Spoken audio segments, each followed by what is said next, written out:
Good morning, good afternoon, and thank you for joining us for a very special webinar, Secure Your Cloud Entitlements and Avoid an Identity Crisis. And before we get into today's exciting presentation, just a few housekeeping items. If you guys have any questions for us, please ask us questions using the Ask Questions tab below. We do love all the questions coming in, and there's no bad questions, so send them in. We'll answer them live throughout today's presentation. In addition, we know that you guys are here to hear from us. We'd love to hear from you. So if you have any feedback or if there are any topics that you guys would like us to cover in the future, leave us feedback using the Rate This tab also below the presentation screen. Now we'll jump into today's presentation, and if you have any questions, we'll answer them at the end. All right. With the digital transformation, more and more users are getting access to cloud resources to deploy software services quickly. And so your cloud security strategy definitely needs to include entitlement management. Hello, everyone. I'm Jyoti Sharma, Product Marketing Manager at VMware. And I would like to invite Phil Buse, who's a cloud security expert at IDC. Phil? Hi, thank you, Jyoti. And thanks for having me. I'm Phil Buse. I'm IDC's Cloud Security Research Manager and a member of our larger security and trust team. I get to research, publish, and provide coverage on many fun topics, actually, including public, hybrid, and multi-cloud security, container security, CNAPP or cloud workload security, IaaS security, confidential computing, the shared responsibility model, Gen AI, and the list goes on. Thanks for having me. So today we are going to talk about the challenges in entitlement management, how to manage this kind of risk, and also introduce the solution from VMware. So a few housekeeping notes. You can use the chat to ask your questions, and we'll continue to answer them during the session. We'll also have a live Q&A at the end, so you can also ask your questions there. Please do check out the resources tab. We also have a white paper linked on there, which is on entitlement security and has more details on the topic. So I would want to start by talking about the very nature of the infrastructure that we are trying to secure. Now, cloud environments are not static, and with increasing number of services and users, organizations need to apply adequate governance controls. And these controls help to improve the security and compliance in the cloud. But for this, you need better visibility into the configuration mistakes and the permissions that are granted to cloud resources. You also need to understand that the impact these configuration changes are having on your overall risk posture. So Phil, the question here is, what trends do you see today with respect to cloud security posture readiness within these organizations?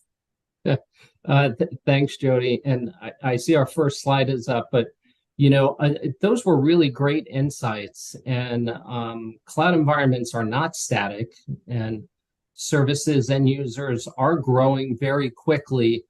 And better visibility is not just needed, but in a kind of self-preservation way, it's a requirement. So to reach a goal, it's important to explore how it began and then continually reassess along the way. So if we begin with the pandemic, for instance, we all know that the pandemic expedited digital transformation, which led to an initial lift and shift approach to the cloud. And unfortunately, as we all know, this approach often resulted in suboptimal application performance and left behind those security vulnerabilities. So what we learned was that security must be provisioned differently in the cloud, right? And then as organizations got used to their new multi-cloud landscapes and the initial chaos subsided some, many started to think about or ponder whether the public cloud was inherently more secure than on-premise environments. And to me, this is where it gets really interesting.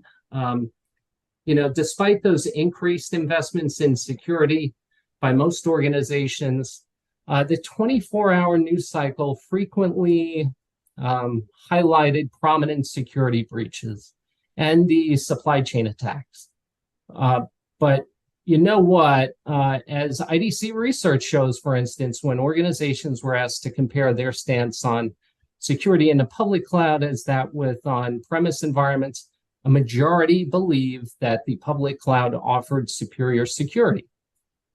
So moving on, this prompted organizations to reevaluate their own readiness in terms of security posture.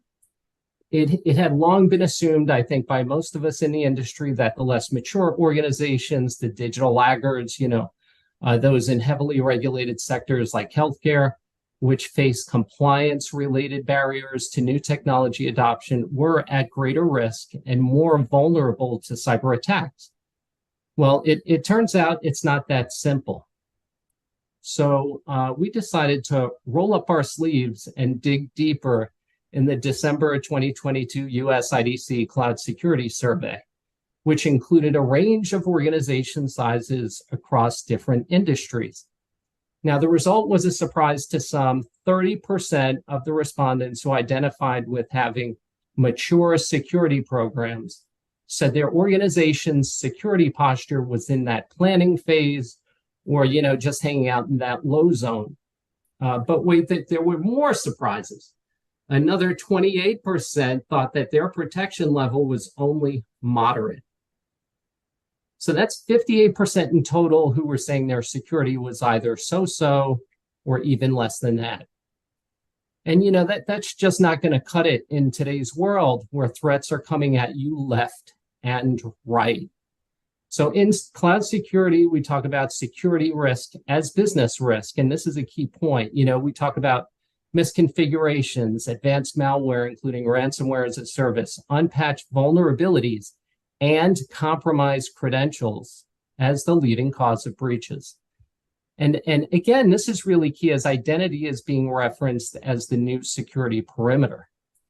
So organizations must be thinking and now behaving as cloud first. And again, here's where it really gets interesting for me is that we've moved into what we call the digital business era. And it's all about revenue from digital products, services, and kind of creating those unforgettable digital experiences. And however, it's not just about doing things digitally. It's about getting some real results that you can measure and put your finger on. We're talking about clear, measurable business outcomes, and that's what organizations, boards, and customers expect. So in a sense, it's really a whole new ballgame. And since this is the case, it's important to recognize what the industry is calling out as top security priorities. Again, IDC research on this next slide will reflect that the broader industry view, and according to this slide, their voice is being heard. Reducing misconfigurations and entitlement issues were recognized by 31% of organizations as the highest security priority. Now, we also see here a comprehensive list of security priorities, including correlating vulnerabilities with risk scoring to prioritize alerts, real-time monitoring, consolidating vendors and security functions, and finally, reducing false positive alerts. Again, very important to keep in mind these highest security priorities and what organizations were driving throughout 2023. Back to you, Jody. Thanks, Phil. I also want to point out that investigating entitlements particularly is a challenge in the cloud. And I can show this with an example here. Let's say there's a small organization with about 10 cloud accounts, an average of 1,000 resources per account. And let's say you have 10 users per account who have access to all these resources, and there are multiple policies and actions that are assigned to these users, which in this case is 10. So these are all fairly conservative numbers. But if you look at the permutations and combinations, this set itself gives rise to about 1 million access paths. So access path is basically how a user is getting access to a particular resource. Now, this flexibility that was given to configure permissions is what is making this investigations and management of access paths really challenging. So with respect to cloud infrastructure entitlement management, it's important to get visibility into these access paths, which means who can access what resource, what permissions do they have. It also involves ensuring that best practices are followed. For example, if are you implementing multi-factor authentication or making sure that the keys are rotated regularly? And also ensuring that if there are certain policies and actions that are never used, you want to revoke them. So today, when we look at different customers with these issues, we see that viewing and auditing entitlements is typically a manual process, and it's difficult to quickly get visibility and understanding of these access paths using the state files. For example, when access is given via assume roles, it's difficult to investigate. And so it's harder to ensure that users have the right level of permissions to the resources in the environment. But another question that I want to ask is that why do challenges, with respect to entitlement management exist in the market today? Yeah, thanks, Jody. And I completely agree. It's the managing of those net effective permissions, the least privileged access, the LPA that you mentioned. The challenges of over provisioning need to be addressed. And to give it a little bit of context, we can kind of think of it as sort of the next step in our journey. I think that we've all come to understand that complexity poses and is a significant challenge to security. And in response to that, organizations are really wanting to shift towards a simpler, more streamlined approach. One avenue they're exploring is the adoption of comprehensive end-to-end platform security, right? IDC research dating back to 2020 has been advocating for the consolidation of cloud security tools and vendors, favoring a platform-based strategy. That's single pane of glass view as well. So this approach has given rise to industry terms like CNAPP, or Cloud Native Application Protection Platform, and Cloud Workload Security, or CWS, both of which encompass components from the original definition, which had Cloud Security Posture Management and Cloud Workload Protection Platform. It's these platforms, these CNAPP and CWS definitions, that continually evolve and expand, incorporating concepts like shift left, and then, of course, shield right, including infrastructure as code, or IAC scanning, and cloud infrastructure entitlements management. And it's really important to recognize that in practice, compromised credentials remain a prevalent factor behind the majority of security breaches, keeping it, we want to keep this really simple and straightforward. So in the grand scheme of things, Cloud Workload Security, or CNAPP, is now considered a fundamental requirement by most organizations. You have the CSPM addressing the misconfigs commonly arrived from the human error. You have the Cloud Workload Protection fulfilling that need for runtime protection, offering both an agent and agentless option. And then the question sort of arises is, when do organizations come to realize the necessity of implementing a KIM solution? And, as we sort of get into this slide, organizations typically recognize the need for KIM after experiencing a network security breach, which is rooted in compromised credentials. So this scenario is a daily challenge for security practitioners, and it's really just the tip of the iceberg. The recognition of the need, I believe, for a KIM solution can also be prompted by compliance and auditability gaps. As we see here, tracking the ever-changing nature of ephemeral entitlements usage, incidents involving malware, the migration to the public cloud, and the inherent complexities that come with multi-cloud environments. However, recognizing these needs alone is not enough to achieve the ultimate goal of cloud security nirvana.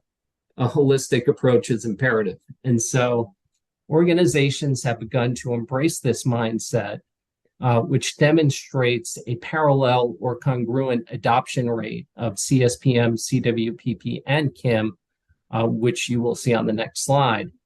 And this comprehensive strategy involves shifting left and shielding right, with, again, visibility as a key defining characteristic.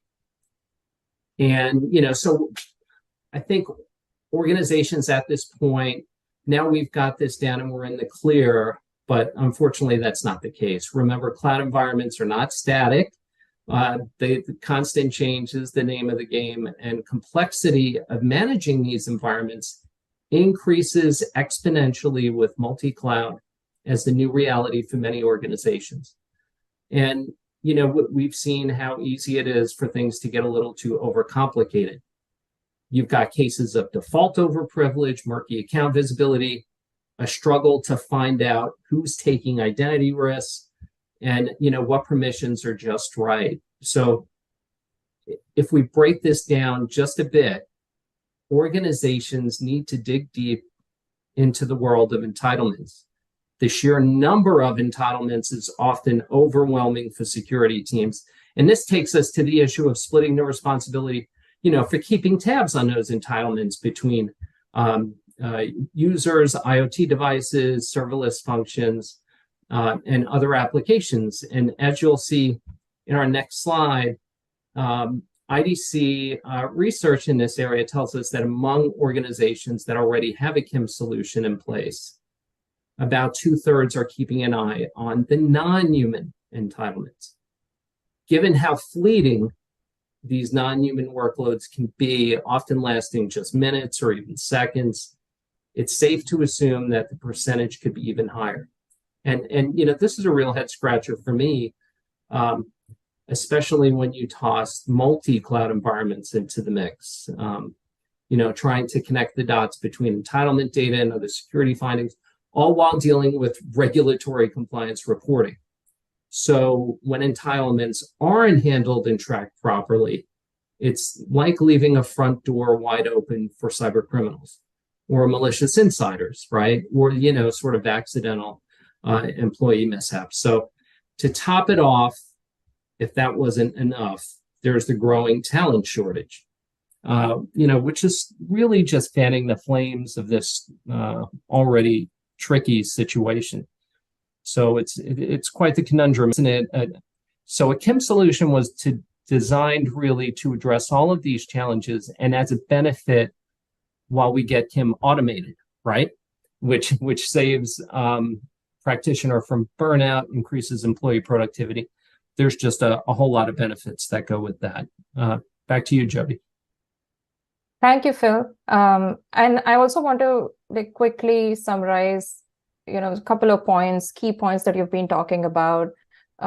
It's important, as there are different risks that are getting introduced into the cloud environments. We've seen there's been an evolution in terms of security techniques to manage those risks. And as a result, there were different products, there were different kinds of solutions that were out there in the market to, manage with each of those risks. But over a period of time, customers are now looking for a more consolidated kind of a solution, which they can use to manage all the risks that actually pop up in their cloud environment. So I think it's great to have both, especially CSPM and CIEM together, because these are all actually helping you manage the risk that comes with the configuration of different cloud resources and managing security and compliance across the cloud infrastructure.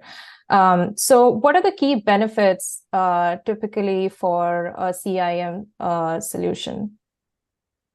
It's kind of amazing how we keep coming back to sort of, these fundamental concepts of sort of right-sizing entitlements and visibility and this, very strong integration component between CSPM and KIM. And in today's landscape, I think particularly organizations are coming to a fairly profound realization that in order to leverage the vast potential of cloud, they must initially evaluate the state of their security, right? Focusing again on that health and hygiene and establishing a roadmap for security audits as they go along. The traditional on-prem security models that were originally designed to safeguard, the monolithic applications are not well suited. They're unoptimized for the dynamic nature of cloud. And the cloud being inherently accessible from the internet, it necessitates a distinct approach to provisioning security, as I said earlier. So the only constant, really, that I can find in this dynamic cloud environment of which we all find ourselves is change itself. And organizations embrace, and as organizations, come to embrace these multi-cloud setups, the complexity of managing these environments increases exponentially. So the management of cloud entitlements and identities encompassing both human and machine is paramount. And this management involves the monitoring, the tracking, guarding against excessively permissive access, which can lead to those visibility gaps and create the vulnerabilities to cybercriminals, malicious insiders, et cetera, that we've already talked about. So in this next slide here, we'll see that IDC research studies confirm some of the top benefits that organizations realize from, deploying a KIM solution. They include greater visibility, improved employee productivity, the correlation of identity data with other security findings, and improved security hygiene, addressing a lot of the challenges that we've already spoken about here today. And it really comes full circle. So as an organization, what do you look for in a KIM solution? A comprehensive cloud infrastructure entitlement management solution checklist should encompass the following elements, which you'll see on the next slide here. And there's the monitoring and automation for both human and machine entities. There's the unified search functionality for users and granted access paths to resources. There's a comprehensive understanding and categorization of effective permissions that are granted. There's the identification of sensitive access conditions and an implementation of advanced analytics. So in order for organizations to tackle these complex security challenges, they should really consider partnering with a third-party security vendor. Identity and entitlements management gets complicated real fast, and so many of these vendors can be found on cloud service provider marketplaces and offer fully integrated multi-cloud native solutions, including KIM, obviously. So this approach fosters flexibility. It prevents vendor lock-in scenarios, aligning with the promise of the cloud, which is to simplify infrastructure, procurement, and platform management. This transition to the cloud, it represents a journey, and proper planning and sort of this gradual implementation should be the keys to that success. Third-party security vendors can bring invaluable experience and guidance to the table. And so as organizations look to evaluate these vendors for differentiation, they should be asking some of these questions.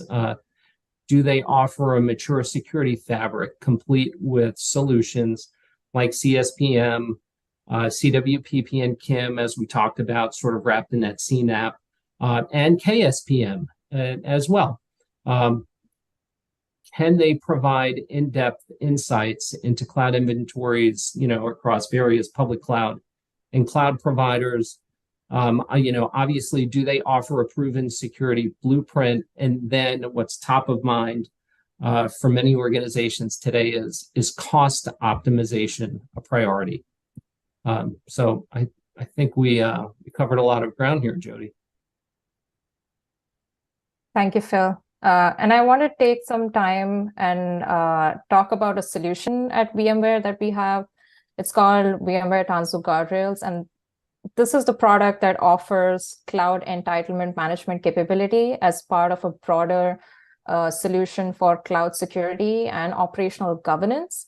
And also aligned with what we were talking about earlier about having a more consolidated kind of a service or a platform that helps you manage all your risks in the cloud, right? So Tanzu Guardrails is a multi-cloud governance service, and it helps our customers scale end-to-end policy enforcement across both clouds and Kubernetes.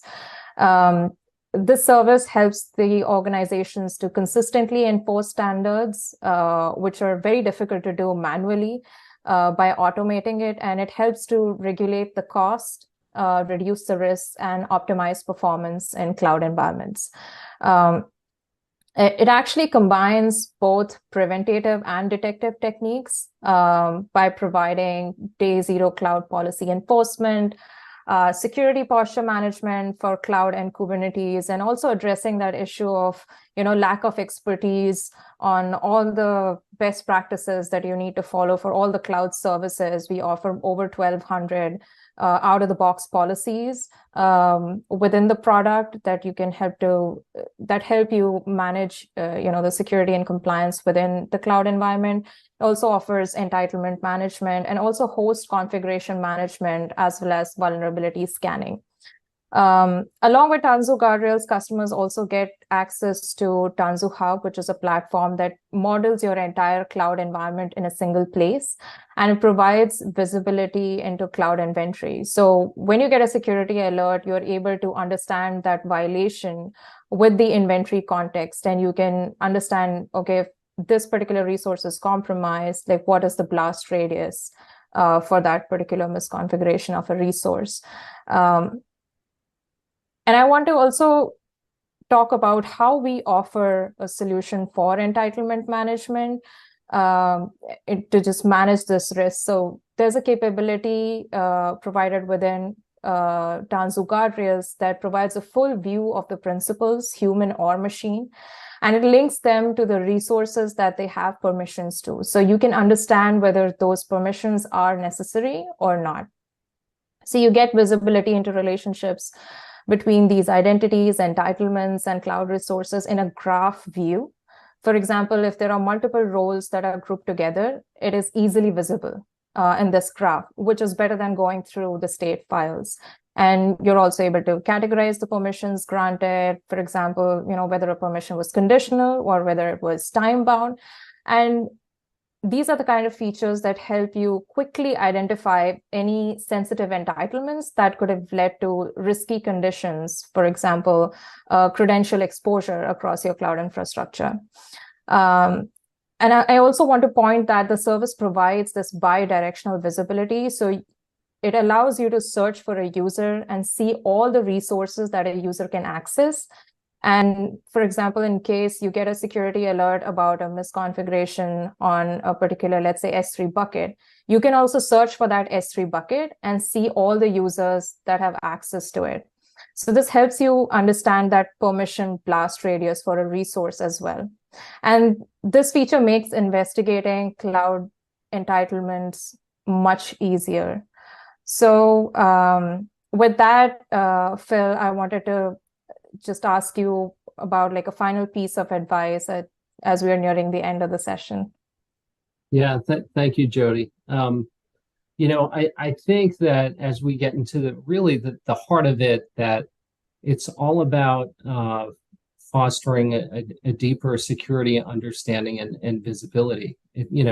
Sort of about the discovery of where risks are hidden, identities, managing entitlements, and the insights and analysis from Kim Solutions that empowers us to make those informed decisions and mitigate threats. And I'd be remiss if I didn't touch on generative AI, fueled by the LLMs, the large language models, as there is synergy there between Gen AI and Kim as well. And much like a Kim solution for Gen AI, there is discovery, analysis, and insights, which will have profound impacts, not the least of which on the talent gap. So we're already seeing this in some of the generative AI solutions and use cases that seem to be evolving on a daily basis. So that, for me, the bottom line is organizations are challenged with comprehending their security, health, and hygiene, as identity becomes the new security perimeter. They really do need the unobstructed visibility to move from being reactive to proactive, right? While also maintaining, as you mentioned, a capability to contain a blast radius if necessary. So Oh, and please, please make sure you enable MFA. So thank you. Thank you, Phil. And if you want to try VMware Tanzu Guardrails, we have a free tier offering that helps you create your own account, and you can add your cloud accounts to it and use some of the features that are offered within Tanzu Guardrails. And it's a great way to get hands-on experience with the product. So you can scan this QR code and create your own account, or please look for a link in the resources tab, and you can create your account there as well. And now we'll be happy to take any questions.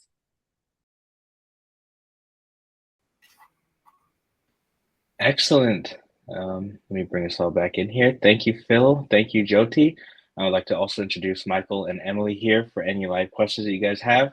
Please submit them using the Ask Questions tab below. Before we get started and jump into the questions, Jyoti, Phil, thank you guys for today's presentation. Phil, thank you for joining us today here as well for the live Q&A and for today's presentation. So I think we'll kick it off with a few questions here. Phil, I think this one's for you. How can Kim be used to support DevOps and agile practices?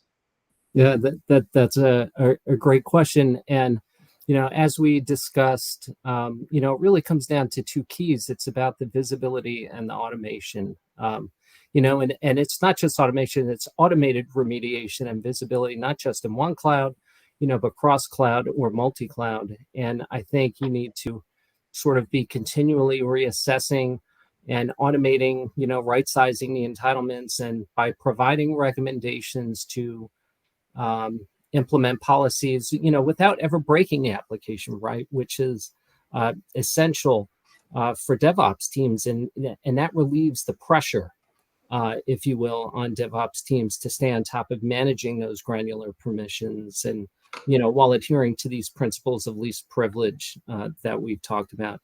I think it's also about the delivery that we talked about with other solutions, such as CSPM or Cloud Security Posture Management, as well as PAM, Privileged Access Management. And, with Kim, keeping track of entitlements in multi-cloud, especially for ephemeral resources. And by providing all of this from a single pane of glass or dashboard, it saves time, and it enables you to speed mitigation strategies, which are all very crucial. Thank you, Phil. And I would be remiss if I didn't do a proper introduction. I'd like to introduce Michael here, Senior Technical Marketing Architect for VMware, and Product Marketing Manager Emily Wong here. So thank you guys for joining us. If you guys see, Michael's going in and out of different zones, but he's here with us today. So appreciate another webcam, but hopefully everything looks good on our end here, Michael, which is a segue here for Emily. I think there's a question here for you. How can I get visibility into the risks associated with the users, groups, or roles in my organization using guardrails, VMware Tanzu guardrails? Yeah, great question. So yeah, using VMware Tanzu guardrails, there's a few different ways to view the risk related to your entitlements. So user groups and roles. We call out any sensitive permissions like resource exposure to the public, privilege escalation, credentials exposure. Just from our entitlements feature. And then another thing that we do is you can also view the entitlements by a specific resource, as Jyoti mentioned earlier. So let's say there's a violation on a resource like an S3 bucket. You can kind of work backwards to see who has access to that bucket and understand that access path. And then a last way that you can view the risk is through our findings, which are violations and misconfigurations that show and calls out if there's any risk associated with a user or a group. So many different ways. Thanks, Emily. Talking about risk, we'll stay here with you, Emily. Another question I think is relevant is how can VMware Tanzu guardrails alert me about a user who may have excess privileges? Yeah, so we have policies native to our product, which is VMware Tanzu Guardrails, that call out when there is a user that's over permissioned. So there's a policy related to that, and any violations to that policy will show up as a finding, which you can set up an alert for to get notified if something of that sort happens in your environment. Excellent. Thank you, Emily. Phil, I think this one is back over to you. How can Kim be used to support cloud migration?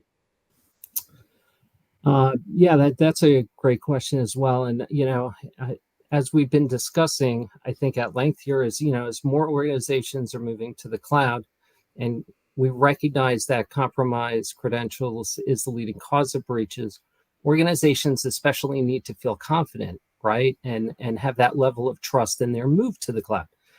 Especially for those that we would consider to be in highly regulated industries. So Kim solutions certainly do fill in the gaps. And as we saw earlier, Kim covers both human and machine identity. So it's not only recognizing, which is very important, who the overprivileged users are, but it's sort of that immediate right sizing of those entitlements, which I think not only streamlines that migration, but critically also reduces the complexity.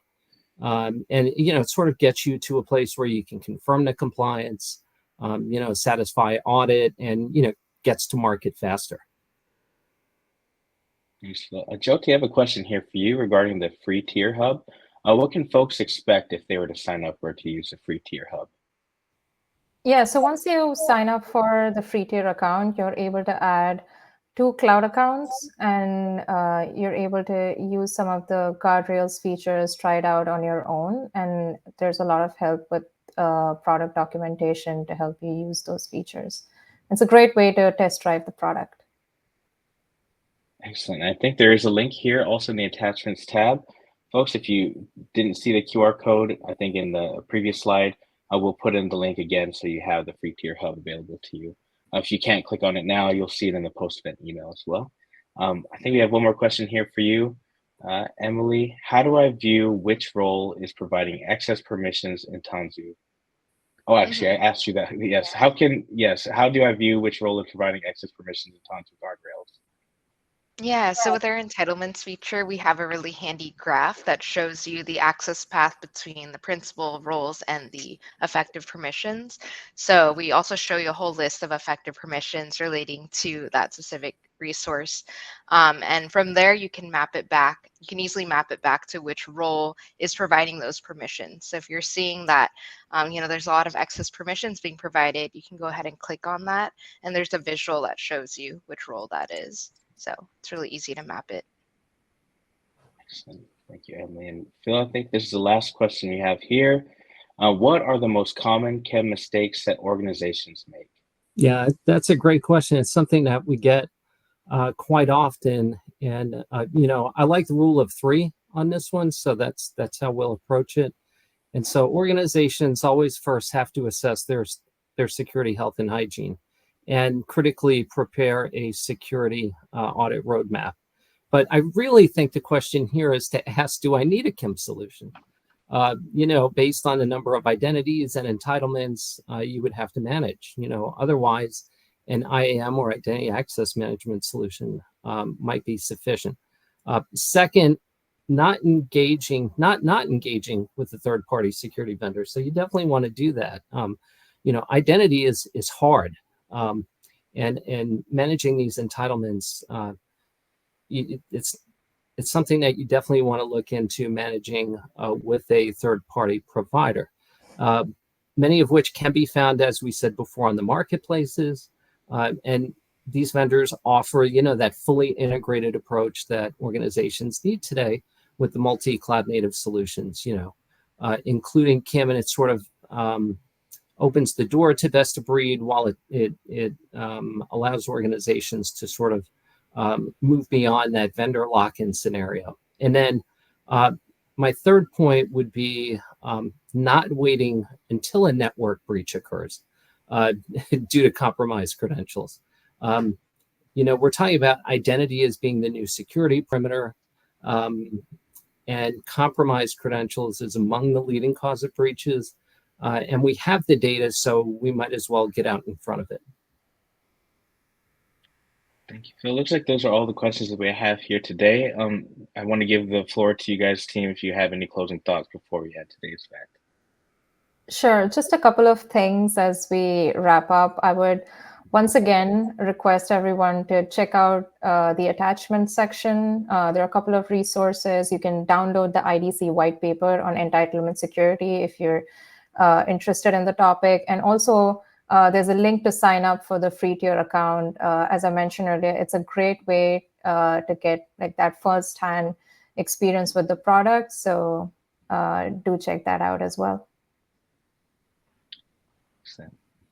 Thank you, Jyoti. And like Jyoti had mentioned, the IDC white paper, the sign up for the Tanzi free tier, and then the talk to an expert links will be available in the attachments tab and the post event email. In addition to the recording, so this has been recorded, will be available on demand. So if you couldn't get enough of seeing all these amazing people here on screen right now, you could see them on demand at your choosing, whenever it's convenient for you. So I do want to say a special thank you to Michael, to Emily, for Phil, and to Jyoti for today's presentation, Taka in the background who helped set this event up. We do appreciate everyone's time in making sure that this presentation goes through as beautifully as it did. And most of all, thanks to all of you guys for joining us today. Thank you guys all. Have a great week. We hope to see you at our next event. Thank Bye you. all. Thank you. Well, thank you all. Bye.